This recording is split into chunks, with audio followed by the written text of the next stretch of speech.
देश के अगले सीजीआई कौन? कानून मंत्रालय को सीजीआई खन्ना ने भेजा नाम।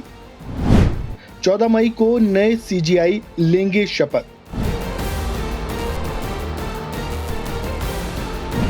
14 मई को देश को अगले सीजीआई मिलेंगे। इसका मतलब है कि 14 मई को सीजीआई खन्ना की जगह सुप्रीम कोर्ट में नए चीफ जस्टिस नियुक्त किए जाएंगे। नए सीजीआई की नियुक्ति की प्रक्रिया शुरू हो चुकी है। पहले ही कानून मंत्रालय ने सीजीआई संजीव खन्ना से नए सीजीआई के लिए नाम मांगा, जिसके बाद सीजीआई खन्ना ने सुप्रीम कोर्ट के नए चीफ जस्टिस के नाम की सिफारिश भी कर दी है। देश के नए सीजीआई के नाम पर केंद्र की मोहर लगते ही नाम का ऐलान तो हो ही जाएगा, लेकिन सवाल ये है कि सीजीआई खन्ना ने आखिर किस नाम की सिफारिश की है। सीजीआई खन्ना ने सुप्रीम कोर्ट के किस जज का नाम अगले सीजीआई के लिए केंद्र सरकार को भेजा है, जिस पर केंद्र सरकार की मोहर लगते ही सुप्रीम कोर्ट के उस जज को सीजीआई चुन लिया जाएगा।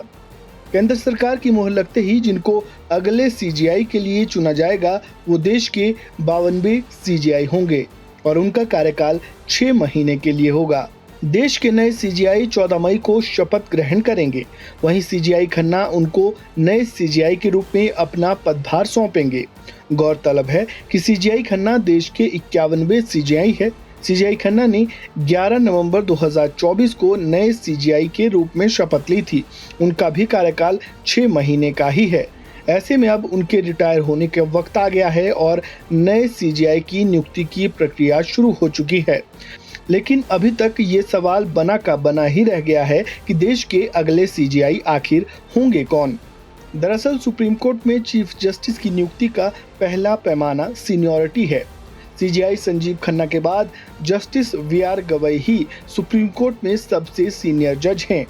इस लिहाज से सीजीआई खन्ना ने जस्टिस वीआर गवई के नाम की सिफारिश कानून मंत्रालय को भेजी है, जिसके बाद कानून मंत्रालय की मोहर लगने का इंतजार है। मंत्रालय की मोहर लगने के बाद सुप्रीम कोर्ट को वीआर गवई के रूप में नए चीफ जस्टिस मिल जाएंगे। गौरतलब है कि पूर्व सीजीआई डीवाई चंद्रचूड़ 10 नवंबर 2024 को रिटायर हुए थे, जिसके बाद सीजीआई संजीव खन्ना देश के नए सीजीआई नियुक्त किए गए थे। अपने 6 महीने के कार्यकाल के हिसाब से सीजीआई खन्ना 13 मई तक इस पद पर बने रहेंगे। राष्ट्रपति द्रौपदी मुर्मू ने सीजीआई के रूप में जस्टिस संजीव खन्ना को शपथ ग्रहण करवाया था। अगर जस्टिस वीआर गवई के नाम पर केंद्र सरकार की तरफ से मुहर लग जाती है तो वो देश के दूसरे दलित सीजीआई होंगे। इससे पहले सीजीआई होने का गौरव जस्टिस केजी बालाकृष्णन को हासिल है। इस खबर में बस इतना ही। बाकी अपडेट्स के लिए जुड़े रहें वन इंडिया हिंदी के साथ। धन्यवाद।